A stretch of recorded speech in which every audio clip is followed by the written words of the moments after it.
Oui. Écoutez, je pense qu'on peut, en fait, tout ce qu'on vient de débattre nous amène au quatrième point, mais qui est la suite de ça. Il y a des conséquences au traité de 1763. Et là, si on a vu quand même des conséquences pour les Canadiens, pour les anciens de la Nouvelle-France, il doit y avoir quand même des conséquences importantes pour les grandes puissances.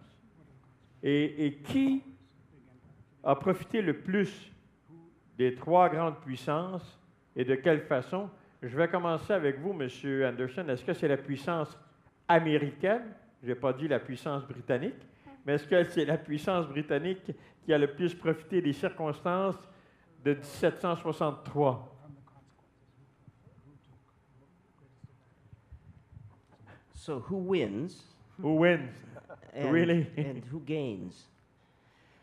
Well, in the immediate aftermath of the treaty, the British seemed to win. But of course, 12 years later, as we've seen, they have trouble they can't resolve. The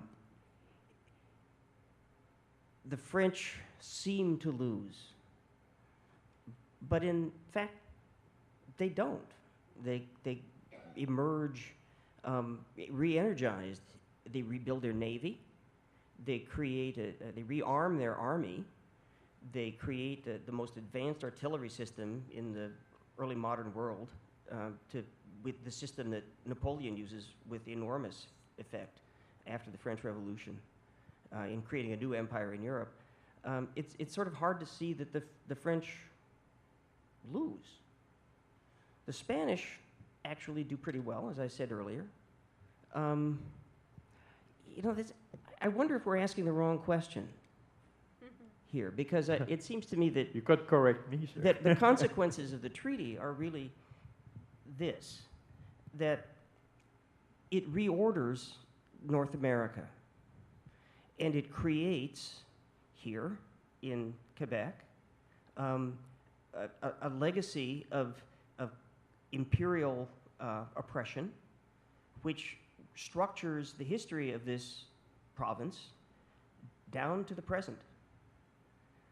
In the United States, the Treaty of Paris creates a disagreement over the character of an empire that leads to a revolution. Among Native people in North America, the ones often forgotten, most often forgotten, it creates a position in which they are disempowered in their ability to deal with the successor empires and become colonized.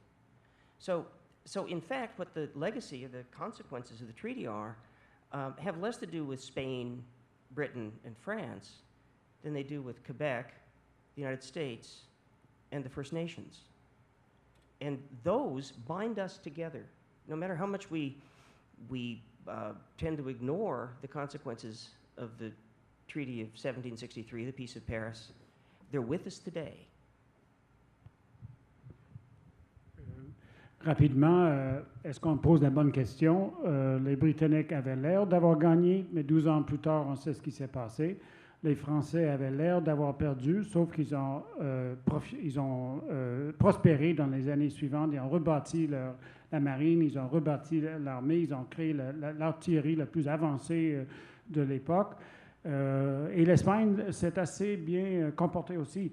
Donc, ce n'est pas la bonne question. Ce qu'on peut dire comme conséquence, c'est qu'on a redessiné l'Amérique du Nord. On a créé une situation de domination impériale ici au Québec. Et il y avait les nations amérindiennes qui, eux, ils ont perdu leur position de pouvoir. Ils ont perdu du pouvoir parce qu'ils n'avaient plus été en mesure d'être l'intermédiaire entre les deux puissances. Et ils sont devenus colonisés après. Donc, les conséquences, c'est qu'on est tout lié par cette histoire. Le Québec, les Premières Nations de l'Amérique et les États-Unis. Monsieur Bourgeois, sur cette question, qui a le plus profité? J'interprétais de M. Anderson que les grands perdants, ça demeure comme les Premières Nations. Mais qui a profité? Bon, d'abord, moi, en histoire, j'ai une morale, c'est que je ne change rien, OK? J'assume l'histoire comme elle s'est déroulée. Oui. S'il y a quelque chose de tout croche là-dedans, c'est à nous autres maintenant, dans l'avenir, de le corriger. Mais on ne peut pas corriger, on ne peut pas changer le passé. Donc, j'assume, mais je trouve, par exemple, qu'il serait temps qu'on corrige un certain nombre de choses, mais en regardant vers l'avenir et non pas en regardant ce qui s'est passé. Je suis assez d'accord avec ce qu'a résumé M. Anderson, mais je vais le résumer à ma façon aussi. C'est que je pense que le vrai gagnant, dans le traité de Paris, ça a l'air drôle de dire ça, mais ce sont les États-Unis. Je pense qu'on ne le dit pas assez, les Américains ont été soulagés d'une pression qu'ils subissaient depuis 150 ans. Il y avait sur le dos les Canadiens et les Français alliés aux Indiens. C'était effroyable. Vraiment, on était terribles. Et on harcelait les postes de la Nouvelle-Angleterre, des 13 colonies. C'était vraiment et pour eux autres, d'ailleurs, c'était une French and Indian War, puis donc c'était sérieux. Donc, cette menace-là disparaissant, puis ne se préoccupe pas vraiment des Indiens. Les Américains n'ont jamais eu une politique très, très pro-indienne ou même le moindrement préoccupés par les Indiens, si ce n'est que pour les envoyer plus loin ou pour les massacrer. Je m'excuse de dire ça devant M. Anderson. Mais alors, à partir du moment où cette pression-là n'est plus là, puis que l'Angleterre décide de se payer, de se rembourser pour les frais de la guerre, d'envoyer des petites taxes sur des produits que les Américains aiment bien, le thé, entre autres, alors là, c'est la révolte. La révolte, et puis il y a une minorité d'Américains qui pensent à l'indépendance. Mais dans cette minorité-là, il y a les plus intelligents, les Américains qui sont puissants, qui sont instruits, qui sont audacieux, et qui vont... C'est incroyable, l'histoire de l'indépendance des États-Unis. Ça déclenche vraiment en 75, et en 83, ils sont prêts à signer l'indépendance. Ils ne savent même pas quel territoire devient indépendant. Quand on lit le traité de Paris de 1783, ils ne savent même pas délimiter leurs frontières.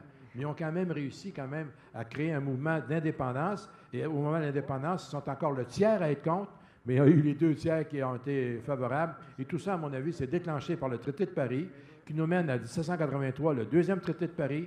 Puis à cause de l'article 7, j'y reviens, à cause de l'article 7, bien, ça nous mène à 1803, alors que les Américains vont, encore une fois, doubler leur territoire. Et là ils s'installent en Amérique. Puis là, les Américains, ils disent, ben, écoute, l'Amérique, c'est nous. Nous sommes les Américains. Les États-Unis, c'était un terme secondaire, comme Bush nous disait tout le temps, America, America. Et les Français eux-mêmes, d'ailleurs, ils disent, pour les États-Unis, ils disent l'Amérique. Madame Lejeune, qui a le plus profité? Bon, les Britanniques, pendant un temps, en tout cas, pas très longtemps, mais les Britanniques qui vont commencer à remettre le nez dans les affaires américaines, en fait, puisqu'il va falloir établir des gouvernements, notamment au Québec, mais il va falloir aussi peut-être remettre tout ce système-là en marche, et donc en se mêlant aux affaires américaines, en demandant aux États-Uniens, aux futurs États-Uniens de payer, en fait, pour la guerre, eh bien, ça va déclencher, en fait, ce que l'on connaît, la Révolution américaine. Donc, finalement, je pense que c'est la remise à plat d'une politique impérialiste qui avait un petit peu disparu. Ils vont la pratiquer sur le Québec, notamment. Hein. Ils vont, je veux dire, remettre en lumière. Ils vont commencer à écrire, à produire des traités sur c'est quoi la gestion des colonies. Puis ça va s'appliquer ensuite de façon assez forte aux Américains. Donc, remettre le nez dans l'Empire à cause ou grâce au Québec, ça leur est fatal, finalement. Je sais qu'il n'est pas bon d'extrapoler parce qu'on ne peut pas refaire l'histoire, mais est-ce que l'histoire de France ou des guerres napoléoniennes ou ces choses-là aurait été différente si la France avait eu encore le Canada? Moi, je pense que le Canada aurait fini par se rebeller, je pense, des Français. Ah ben oui. De toute façon, vous auriez été libre, là, là, il y aurait une révolution américaine globale contre la France et les Britanniques. M. Courtois? Bien, il ne faut pas oublier que Napoléon a tenté un retour de la France en Amérique et qu'il a échoué parce qu'il a essayé de reprendre Haïti en même temps. Et donc, il a cédé la Louisiane, évidemment, en 1803. Mais si on prend le point de vue des grandes puissances au traité de Paris, la France, la Grande-Bretagne et l'Espagne, le Portugal étant déjà subordonné à la Grande-Bretagne à ce moment-là, évidemment, c'est surtout la Grande-Bretagne qui sort grand vainqueur et la France qui semble humiliée. Mais évidemment, on l'a dit aujourd'hui plusieurs fois, elle sauve les meubles en sauvant le sucre et les pêcheries. Et l'Angleterre pose les jalons de cette domination mondiale via la domination des mers au siècle suivant. Cependant, rien n'est joué encore à ce moment-là. On l'a dit, l'Empire français va prendre une revanche. jusqu'à la Révolution. Et au fond, en termes de combat entre les grandes puissances, ça deviendra définitif avec la défaite de Waterloo en 1815. C'est vraiment à ce moment-là que la France perd définitivement le premier rang au profit de la Grande-Bretagne. Mais je pense qu'il faut regarder, comme on le dit aussi notamment M. Anderson, le conflit nord-américain dans sa logique propre. Après tout, je le rappelle, le conflit s'est déclenché ici en Amérique du Nord 2 ans avant la déclaration officielle de la guerre entre les puissances européennes, donc en 1754.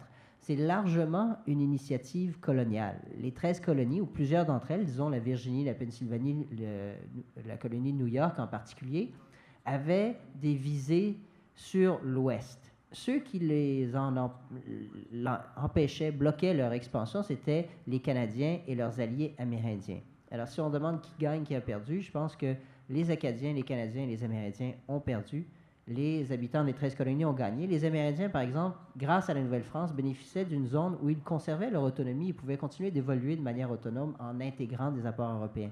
Mais ils vont rapidement perdre cette possibilité-là une fois que la Nouvelle-France disparaîtra. Avec la révolte de Pontiac, on peut dire qu'ils s'en rendent compte trop tard.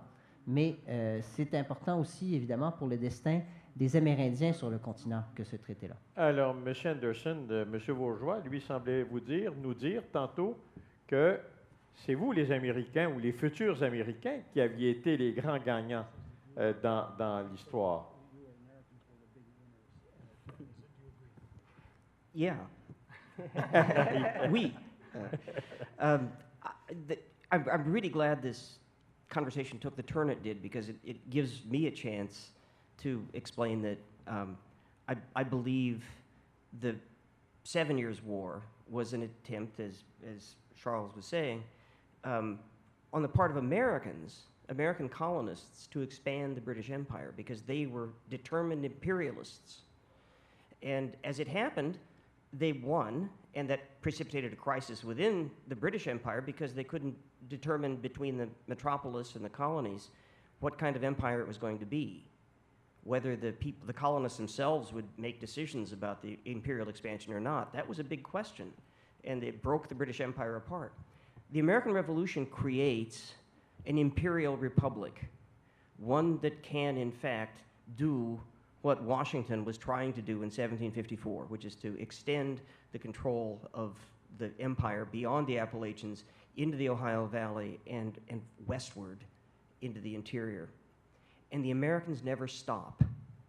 They become the successor empire to the French in the interior of North America, in Louisiana, as you said, Denis. And that is the story of American imperial triumph, if you will. They are the big winners. We, that is to say, the Americans, are the big winners. And that's a consequence that we don't even understand in our popular conception of American history, because we think of ourselves only as a republic, whereas in fact, we're an extraordinarily successful empire that thinks it's a republic.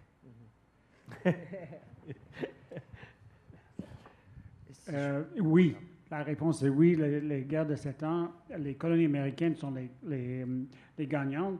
Ça leur donne l'occasion de prendre l'expansion vers l'ouest. La décision, c'était quelle sorte d'empire que ça allait créer, qui allait décider. Et il dit, en fait, c'était une république impériale. Une république qui pouvait aller vers l'ouest, c'était le successeur de la France dans l'intérieur. Et c'est quelque chose qui n'est pas du tout compris aux États-Unis. Les gens se pensent toujours comme une république, mais nous sommes une république impériale. Ouais. Repousser la frontière toujours plus loin.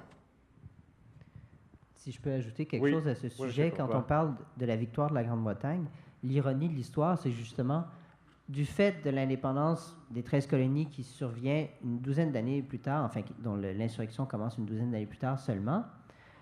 En réalité, pour le siècle qui suit le traité de Paris, la possession du Canada pour la Grande-Bretagne va représenter un coût énorme. Le Canada était une colonie coûteuse pour la France, ce sera une colonie coûteuse pour la Grande-Bretagne aussi, parce qu'il faudra payer pour la défense du Canada contre les nouveaux États-Unis indépendants.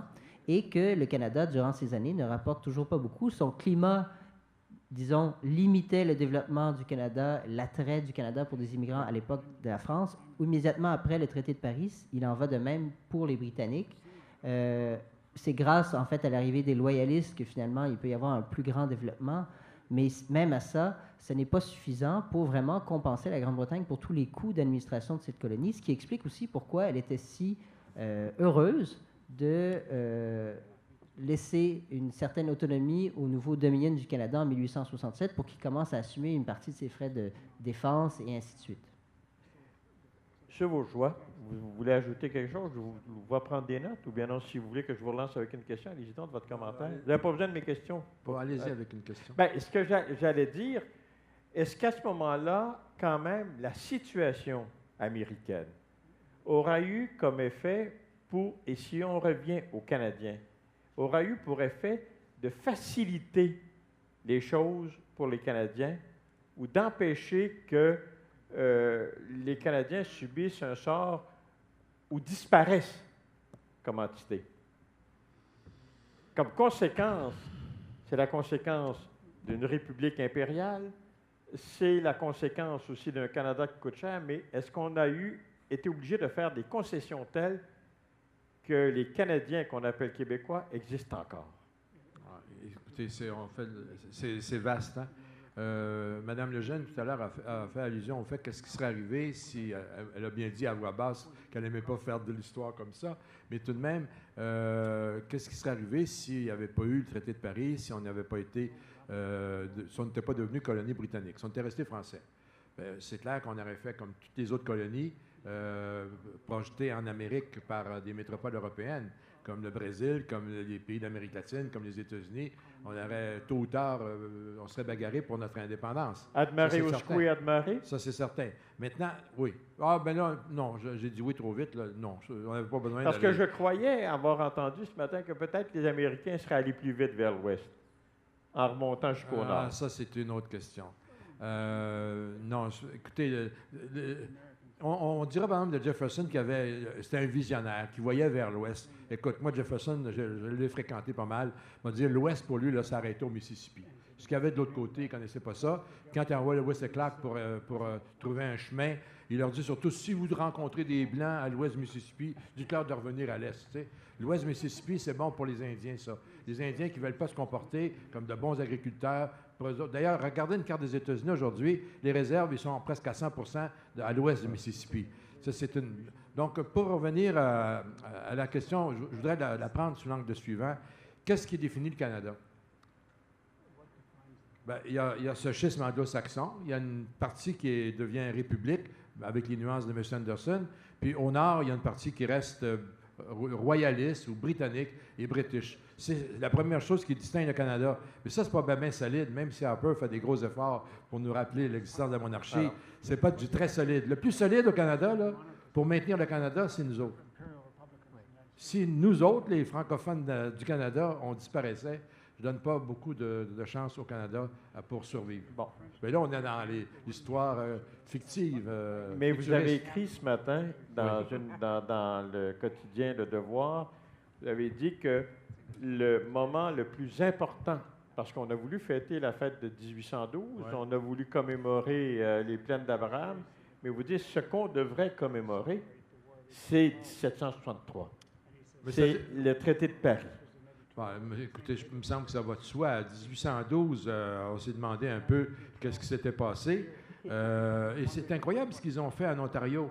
Pour les Américains qui rentrent en Ontario là, depuis quelques mois, on leur dit « on vous a battus, vous étiez nos ennemis, etc. » C'est assez incroyable, ce discours-là. Nous aussi, au Québec, on leur a fait une petite embuscade à Châteauguay, puis on a réglé la question. Mais c'est incroyable d'investir autant d'argent pour un non-événement. Ça fait 2 fois qu'on fait des non-événements dans l'histoire. La bataille des plaines d'Abraham et puis la guerre de 1812. Alors que le traité de Paris, lui, il existe. Puis notre Canada est fondé sur le traité de Paris. Il a trouvé son origine dans le traité de Paris. Puis je dis, c'est toujours embêtant de dire ça, mais il reste que pour moi, pour l'instant, là, avec ce que je sais, c'est la date la plus importante de l'histoire du Canada. Monsieur Courtois, vous alliez ajouter? Bien, à ce propos... Parce que vous n'aimez pas les commémorations. C'est-à-dire, attendons-nous, vous avez écrit sur le projet de commémoration des plaines d'Abraham. Vous avez écrit un texte Oui, en assez fait, critique, fortement critique. En fait, ce dont j'étais critique, c'était de la façon dont on présentait la commémoration de la bataille des Plaines qui était prévue sur Oui. le site des champs de bataille à Québec en Reconstituer 2009. la bataille. La reconstitution, c'est pas forcément qu'on reconstitue la bataille, c'était la façon dont on la présentait avec un fait comme... ben, il y a deux choses. D'abord, la façon dont on la présentait avec Montcalm et Wolfe qui se serraient la main, et puis c'était une grande fête avec un bal masqué, et ainsi de suite. Et puis, il y a un autre côté aussi, c'est qu'il y a une fausseté dans la représentation, dans la mémoire collective, quand on associe cette guerre à seulement cette bataille-là, et comme si tout s'était joué en quelques minutes sur les plaines d'Abraham. Alors du coup, on oublie parce que pour bien faire la reconstitution, il faudrait détruire Québec, soumettre les gens à 2 mois de pilonnage constant. Ça serait une vraie reconstitution de la guerre de 1759. Mais c'est vrai que 1812 aussi, je pense que il faut s'interroger sur cette commémoration-là. Non pas qu'il ne faille pas du tout en tenir compte, mais on voit très bien quel rôle ça joue dans l'optique du gouvernement fédéral. Bon, ça, c'est la question de la valorisation de la monarchie dans les traits qui distinguent le Canada des États-Unis. Mais moi, ce qui m'intéressait, c'était votre question sur l'influence des États-Unis sur le destin, leur indépendance, sur le destin des Canadiens au sein de l'Empire britannique. On peut le voir à certains moments, par exemple, je vais prendre juste le rapport de Durham. Il explique qu'il va falloir concéder un jour un certain nombre de libertés aux colons, même en essayant de fusionner toutes les colonies et d'assimiler les Canadiens, parce que dans le continent nord-américain, dans le voisinage des États-Unis, ça serait impossible de les soumettre à un despotisme absolu. Cela étant dit, juste après le traité de Paris, quand on le met en pratique, quand la Grande-Bretagne doit commencer à administrer sa nouvelle conquête, avec la proclamation royale, la première proposition, la première politique choisie par la Grande-Bretagne, c'est l'exclusion des Canadiens catholiques, avec le serment du test, de toute fonction publique, de tout emploi public et de toutes sortes de postes possibles, et une politique d'assimilation. Alors, pourquoi est-ce que cette politique échoue? Est-ce que l'insurrection joue un rôle quand la Grande-Bretagne revient sur cette politique-là avec l'Acte de Québec en 1774? Je pense que oui, l'insurrection gronde, donc les arguments en faveur d'un changement de politique dans la province de Québec reçoivent une oreille attentive à Londres parce qu'on veut trouver des moyens d'au moins garder cette colonie-là. Cela étant dit, on en vient à cette conclusion aussi parce que cette politique a été un échec. Pourquoi est-ce que ça a été un échec? Bien parce que les Canadiens sont quand même bien établis. Leur colonisation a été un succès. Ils sont difficiles à déloger. La colonie n'attirait pas beaucoup de Français, mais n'attire pas non plus d'Anglais ou d'Américains à ce moment-là parce que son climat est rédhibitoire pour tout le monde de la même façon. Et donc, il y a deux choses en jeu ici. Et donc, si on veut parler de l'influence de la Révolution à ce moment-là qui serait positif avec l'Acte de Québec, il faut bien voir aussi qu'il sera dans un deuxième temps négatif parce que c'est l'exode politique des loyalistes qui va vraiment angliciser le Canada sur le plan, disons, concret du peuplement. Jusqu'à l'arrivée des loyalistes, le Canada était contrôlé par les Britanniques, mais il était peuplé par les Canadiens. Donc, ils gardaient potentiellement pour l'avenir une majorité. Leur minorisation, si on veut, numérique, va commencer à se concrétiser grâce à l'arrivée des loyalistes, même si ce n'est pas encore le cas du premier coup, évidemment. Ça termine nos 4 thèmes. Et peut-être en y repensant, ce que j'aimerais que vous nous disiez, peut-être dans votre mot de la fin, parce que là encore, c'est tellement vaste, y a-t-il un point que nous n'avons pas touché? Y a-t-il un point qui, vous, en tant qu'historien, vous tient à cœur et que vous aimeriez préciser avant qu'on mette un terme? Je pense à M. Courtois, qui a beaucoup parlé de l'enseignement, de la dénationalisation de l'histoire, de la façon dont on l'enseigne. Y a-t-il des points où que peut-il être retenu de tout ça ou enseigné, ou je ne sais trop? En tout cas, j'aimerais, si vous voulez y penser comme ça. C'est évident que la condition québécoise découle actuelle et depuis 250 ans de ce qui s'est conclu à la fin de la guerre de 7 ans. Ça, je pense que oui, on peut le dire. Si vous voulez que j'enchaîne avec les remarques de conclusion. Ben tiens, enchaînez donc puisque vous y êtes et je vous avais entraîné vers quelque chose, mais vous êtes libre de nous faire votre conclusion que vous désirez. Ah oui, au sujet de l'enseignement, mais je pense que ça aussi, c'est tout un autre débat qui mériterait un panel en soi. Si on revient sur le traité de Paris, Je pense que j'ai voulu insister pour ma part sur les conséquences de cette conquête et cession du Canada pour les Canadiens qui se sont retrouvés, au fond, en position subordonnée à partir de cette date. C'est très net avec ce qui suit dans l'année même, la proclamation royale. Hein. Ils sont privés au départ même de la possibilité de participer au gouvernement de leur colonie. Mais après, même lorsqu'on leur redonnera en partie ce droit, en pratique, ils en seront privés pendant près d'1 siècle. Et leur exclusion économique, disons des commandes de l'économie, durera quant à elle encore plus longtemps, au moins 2 siècles. Et tout cela a des répercussions immenses dans tout leur développement, le développement de leur peuple par la suite. Donc, c'est un événement extrêmement important pour eux. On l'a dit aussi, pour les Amérindiens, pour les Acadiens, évidemment. Et pour les 13 colonies, c'est l'inverse, évidemment, c'est extrêmement avantageux. Ça ouvre la possibilité à laquelle ils ne sont pas encore préparés de leur indépendance. Ce sur quoi on n'a peut-être pas insisté, c'est que le conflit lui-même avait rapproché les Américains, commençait à créer entre les Anglo-Américains, disons, un minimum de sentiments de destin commun. Benjamin Franklin, par exemple, est un leader à ce moment-là, durant la guerre et après, dans les négociations à Londres, pour s'assurer que la Grande-Bretagne conserve le Canada, parce que pour les 13 colonies, pour leur avenir, c'était important. Donc, quand on parle des raisons pour lesquelles le Canada, la Grande-Bretagne voulait conserver le Canada, le lobby des planteurs jamaïcains est important.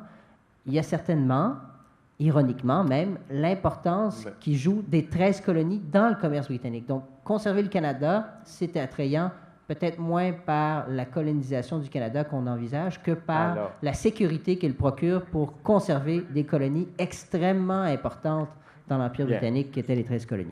Merci, M. Courtois. M. Anderson, 1 minute of conclusion. 1 minute, all right. 1 minute and a half. Okay. So here's a fact about empire. They're not all-powerful extensions of metropolitan control over peripheries. They exist because, at some level, the people who are subordinated to empires see that there's something in it for them. And they consent, in broad terms, or they acquiesce in the inferior status because they derive some benefit from it. They derive stability or perhaps an economic benefit. And right after the 7 Years' War, in 1763, say, the English are very interested in creating a circumstance within which the Quebecois can acquiesce in British authority, that they can agree to be colonized. And for a time, it seems as if that will work for the Quebecers. And indeed, we see that they don't join the American colonies, even though the American colonies in 1776, 77 take great care to say, you guys can be the 14th state. You know, we'll let you in, please, you know, feel free. They write that into the Articles of Confederation. The Quebec population does not decide to leave the British Empire. But the American Revolution changes things because it fractures the Anglophone population of North America and creates, because of the Civil War, people who emigrate from the new United States into Canada. And they colonize, those ex-Americans colonize the Francophone population here. This is what the second phase, right? And that changes everything because then the English-speaking population, which continues to grow by immigration and by natural increase, gets larger and larger and becomes one that Americans can imagine them, or that, the British can imagine is the future of Canada. And that's very important because that changes the whole balance of power. And that then creates a system, a circumstance within which the Francophone population can actually be recolonized. That's the legacy of this, and it takes 2 generations to work out. So we can't draw a line directly from 1763 to today, but we can't understand today unless we begin with 1763. Thank you. Oui, court résumé. Un fait de l'Empire, c'est que ce n'est pas seulement le contrôle métropolitain, mais les gens qui sont subordonnés, ils trouvent un intérêt. Ils acquiescent d'être subordonnés. Et après 1763, les Britanniques souhaitent que les Canadiens acquiescent à devenir des colonies. Et pendant un certain temps, surtout après 1974, les Québécois font ça dans ce sens qu'ils ne se joignent pas aux Américains. Mais ensuite, il y a la guerre civile et l'indépendance des États-Unis. Et c'est les anciens Américains qui viennent coloniser les Canadiens ici et deviennent l'avenir de l'Empire britannique par leur arrivée ici. Ça devient l'avenir de l'Empire britannique. Voilà. Merci. Madame Lejeune. 3 mots. Je suis une éternelle optimiste et je pense que le verre doit être plutôt moitié plein que moitié vide. Quand Papineau arrive en France fin septembre 1938 et qu'il est reçu par les journalistes français, il écrit à sa femme « On parle enfin du Canada en France ». Et je trouve que finalement, le traité de Paris, c'est un peu la même chose. Pour la première fois, on parle enfin des Canadiens en France. Vous existez, vous êtes un peuple, le nom de Canadiens arrive dans ce traité. Et finalement, c'est une reconnaissance. Certes, vous allez être colonisé par les Britanniques, mais la reconnaissance même de cette identité-là, elle est importante, je trouve. Et pour moi, l'abandon, il est violent parce que les Français, eux, n'ont pas vu qu'il y avait un peuple qui était déjà en marche à ce moment-là et qui finalement avait développé déjà une économie. C'est vrai, les Britanniques qui se promènent voient en effet ces champs florissants. Mais jusqu'à présent, les hommes ont servi surtout dans la milice depuis plus de 60 ans. Et finalement, il était temps que la vie reprenne aussi dans la paix. Donc je verrai plutôt le traité de Paris toujours de façon positive. Merci. Vos 2 minutes, M. Bourgeois. Moi, je veux remercier le musée de Pointe-à-Calière d'avoir organisé l'événement. Puis on a vu qu'il y avait de l'intérêt parce que dès lundi, on refusait des gens. Et ici, il y a eu des mécontents. Moi, j'avais des appels personnels pour dire « tu ne peux pas m'arranger pour avoir une place ». Donc, ça veut dire qu'il y a de l'intérêt. On se méprend quand on pense que ça n'intéresse plus personne. Et quand on creuse un peu, il y a beaucoup à apprendre. Il y a encore beaucoup à explorer. Il y a beaucoup à découvrir. Et demain, c'est nous qui allons le faire. Puis on ne peut pas construire demain dans l'ignorance. Alors, pour moi, c'est le fait aussi que Mme Lejeune a accepté de faire un 48 heures sur l'Atlantique pour venir nous entretenir de ces questions. Moi, j'applaudis. Nous, les Québécois, on ne ferait jamais ça, les 48 heures en France. Hein? Et dans le cas de M. Anderson, alors là, c'est le comble de la satisfaction, du plaisir. J'ai beaucoup parlé puis Éric Bédard a fait la même chose, de Crucible of War. C'est un ouvrage modèle. Monsieur Anderson, en un certain sens, va un peu en contre-courant d'une certaine histoire moderne où il n'y a plus d'acteurs, il n'y a plus d'événements, il y a des tendances, il y a des notions abstraites. Alors lui, il colle au réel, il colle aux documents. Il nous fait découvrir aussi ce qui se passe de l'autre côté de l'Atlantique. Et je termine en disant que Canal Savoir, qui déjà a son public avec une série sur la guerre de 7 ans, va donc le 17 février commencer à diffuser la version française d'une série que M. Anderson a produite aux États-Unis qui s'appelle « The War That Made America », la guerre qui a fait l'Amérique. Et ça, j'adore ce titre parce que cette guerre, la guerre de 7 ans, a fait l'Amérique. Alors, c'est le sujet de la série qui va commencer le 17 février. Alors, c'est un bel hommage, je pense, qu'on peut rendre à M. Anderson. Il s'est déplacé, mais là, on va diffuser sa série en français. Merci. Alors, moi, je voudrais remercier le musée. On mentionnait que c'était ma 3e expérience avec le musée de Pointe-à-Calière. J'espère pouvoir répéter ça. Je vous remercie en tant qu'historien parce qu'on a si peu d'occasions de vous réunir de cette façon-là. Je voudrais que nous ayons beaucoup plus d'émissions de radio ou de télévision et de reportages portant sur l'histoire. Alors, merci à vous tous d'avoir été avec nous. Merci d'avoir si bien répondu à toutes les questions et aux thèmes.